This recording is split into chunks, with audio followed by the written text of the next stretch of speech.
Shalom, shalom, Yasharala. All praises and glory goes to Yahweh Hashem, Yahushai, Hashem, Rakakwadash. Double honors to the apostles of Great Millstone and salutations unto the elect men feeding the sheep of Yahweh, Hashem, Yahushai, in sincerity and truth with his great gospel coming out of our Bible. Coming out of our Bible. And yeah, this is the end of this man's society, the end of his kingdom, right? This was supposed to be one of the greatest kingdoms that was ever set up on earth, and really the last and final kingdom before the kingdom of heaven get established, the true greatest kingdom, which is being ran by Yahweh Shai and the Israelites. That's what the kingdom of heaven consists of, and these other nations are in what submission under us, right? Because the Lord said, "I have loved you." And who's that you? The Israelites. The Lord don't give a fuck about these other nations. Like, these other nations were created for our sake, right? All the great things of this place was created for us. I'm going to go to the book of 2nd Esdras. We're going to read chapter 6, and we're going to start at 54. And it reads, "And after these, Adam also, whom thou madest, Lord of all thy creatures. Of him come we all, and the people also whom thou hast chosen," right? So here in this verse, it lets you know that everybody comes from Adam, right? It comes from Adam. And then also who the chosen people also come from Adam. That shows you the separation, the division, that there's a chosen people and there's everybody else that's on earth. I'm going to read it again. "And after these, Adam also, whom thou madest Lord of all thy creatures. Of him come we all, and the people also whom thou hast chosen. All this have I spoken before thee, O Lord, because thou madest the world for our sakes." For who? For our sakes, the chosen people's sake. The land was created for us, the trees, the oceans, beautiful beaches, right? All this forestry, the plants, right? The herbs, the animals, right? Trees, everything that you see was created for who? The children of Israel. That's why we're about to inherit the earth. We're about to inherit the earth. It says, "All this have I spoken before thee, O Lord, because thou madest the world for our sake. As for the other people," see, it said it made the world for our sake, but as for the other people, which also came of Adam, thou hast said that they are nothing. The heathens are nothing. The Gentiles are nothing.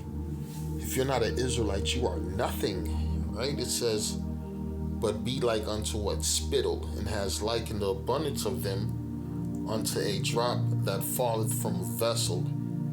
And now, O Lord, behold, these heathen, which have ever been reputed as nothing," right, "has begun to be lords over us and to devour us. But we, thy people, whom thou hast called the firstborn, thy only begotten, and thy fervent lover, are given into their hands," right? Right? You see, the Bible said the earth was given into the hands of the wicked, and we were also given into the hands of the wicked, right? Until a time, right? And the time is about to be fulfilled to the point where, it's about to be a time of transition, where they're about to be given into our hands. And what's that time going to be? For whatever. And for Edom, it's only going to be for 1,000 years. We're going to have these fucking Edomites, so-called white people, for 1,000 years. And after that, we're going to eradicate them. We're going to, how can we say, make them no longer exist on the planet. That's the future. That's the future. "All these have I spoken, thou madest the world for our sakes. As for the other people which also came of Adam, it says, thou hast said they are nothing, but be like unto spittle, and has likened the abundance of them unto a drop that falleth from a vessel. And now, O Lord, behold, these heathens, which have ever been reputed as nothing, have begun to be lords over us, and to devour us. But we, thy people, whom thou hast called thy firstborn, the only begotten, and thy fervent lover, are given into their hands. If the world be made for our sakes, why do we not possess an inheritance with the world. How long shall this endure? How long shall this endure? How long are we going to be in this captivity for? That's the question. How long are these heathens going to rule over us? That's the other question. Right, we're looking for their destruction and their demise, and we're looking for the kingdom of heaven to be established for the children of Israel to rule. And for that to happen, Babylon the Great is going to have to go down. Babylon the Great, which is spiritual Sodom, spiritual Egypt, the most wickedest kingdom on the face of the earth, and the Lord sees everything. The Lord sees everything, what the Bible say. This is the book of Amos 9, verse 8. It reads, "Behold, the eyes of the Lord power are upon the sinful kingdom." Right? And why is the Lord eyes upon the sinful kingdom? Because this kingdom was set up to be what? A beacon of what wickedness, right? This place is going to also be a memorial of what not to be like. Same thing as Sodom and Gomorrah. You ain't going to be talking about the Lord that bringeth the children of Israel out of the land of Egypt. You're going to be talking about the Lord that bringeth the children of Israel out of the land of the north, which is this place, spiritual Sodom, spiritual Egypt. Right, this place is through. It says Amos 9 and 8, "Behold, the eyes of the Lord power are upon the sinful kingdom, and I will what? I will destroy it from off the face of the earth, saving that I will not utterly destroy the house of Jacob, saith the Lord." Right, this place right now is what this verse is talking about. This place is going to be destroyed and not what inhabited. It's not going to be brought back. It's never going to be inhabited again.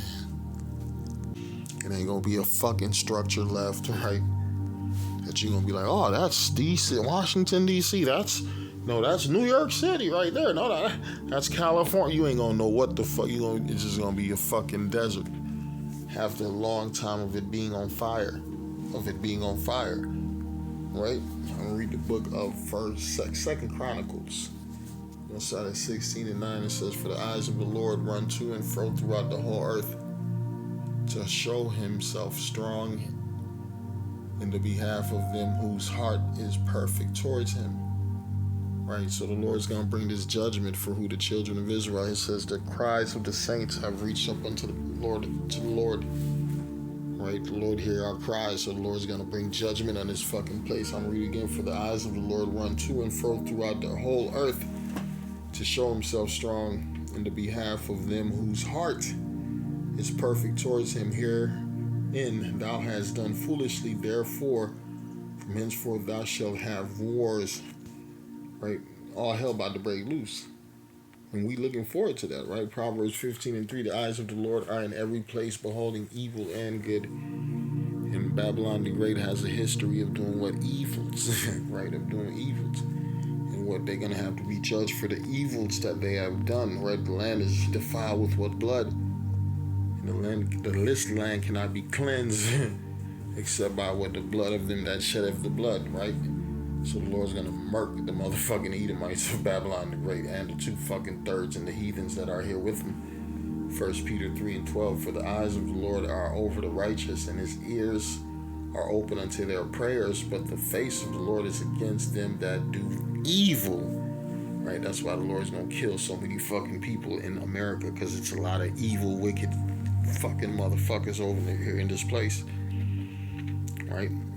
Certain states done gave their whole spirit over to what? Satan. Right? Satan spirit over to Satan. Why do you think the Lord making so many people homeless? So many people unemployed in poverty? Why do you think the Lord preparing what? Death and destruction? Why do you think the Lord bringing so many wicked motherfuckers from other places around the world to what? America? So they could be fuel for the fucking fire. That's their future. You about to be gasoline for this nuclear missiles when it dropped. Job 34 and 21, "For the eyes are upon the ways of man, and he seeth all they doings. Yeah, the Lord seeth clear. The angels are in every place." Right? He said, "Beholding the good and evil. Man's going is of the Lord. The Lord done sent all these migrants to America to what? Fucking die or be saved. And there ain't gonna be too many of them being saved. A lot of them coming to eat a fucking missile." Proverbs 5 and 21, "For the ways of man are before the eyes of the Lord, and he pondereth all his doings." All his goings. Right? These people don't know what the hell they doing. They just going to and fro, not knowing, but it's the Lord controlling everything. The Lord controlling your thoughts. The Lord controls your ways. Right? The Lord program you to be good or evil, right? just so you can receive with a certain judgment. Certain judgment. That's why we beg the Lord not to remove this Holy Spirit, because we don't want what's coming to you wicked fuckers. Proverbs 22:12, the eyes of the Lord preserve knowledge and overthrow the words of the transgressor. That's why this man's system is falling. That's why nobody's believing in his bullshit, his politics, his democracy, his wicked ways, his education. His system is over. It's a fucking wrap. This is the book of Revelation 18:4. It reads, and I heard another voice from heaven saying, come out of her, my people. What did the Lord say? And I heard another voice from heaven saying, come out of her, my people, that ye be not partakers of her sins, and that ye receive not of her plagues, right? You don't want to be partakers of her sins. And what is the plagues? The missiles, famine, destruction. Right, the Lord gonna fuck this place up, and you don't want no parts of that. It says, and I heard another voice from heaven saying, come out of her, my people. That's unto you Israelites.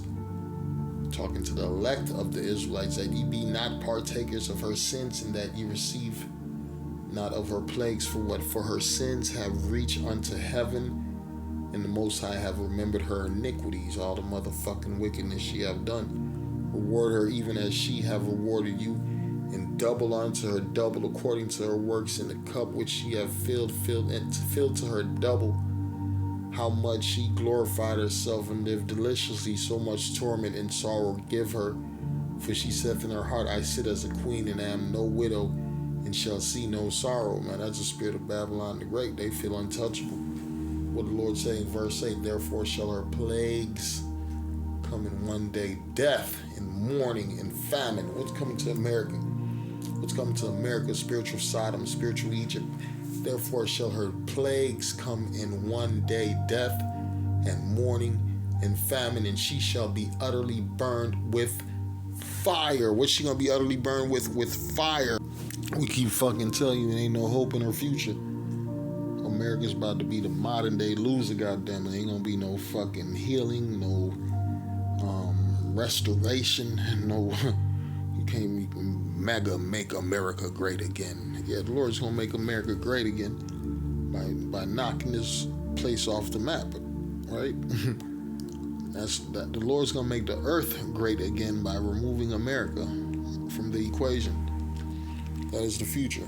That is the future. It says how much she have glorified herself and lived deliciously, right? So much torment, so much torment and sorrow give her for her sins. For she saith in her heart, I sit as a queen and am no widow, and shall see no sorrow. Therefore shall her plagues come in one day, right? Death, mourning, and famine, and she shall be utterly burned with fire.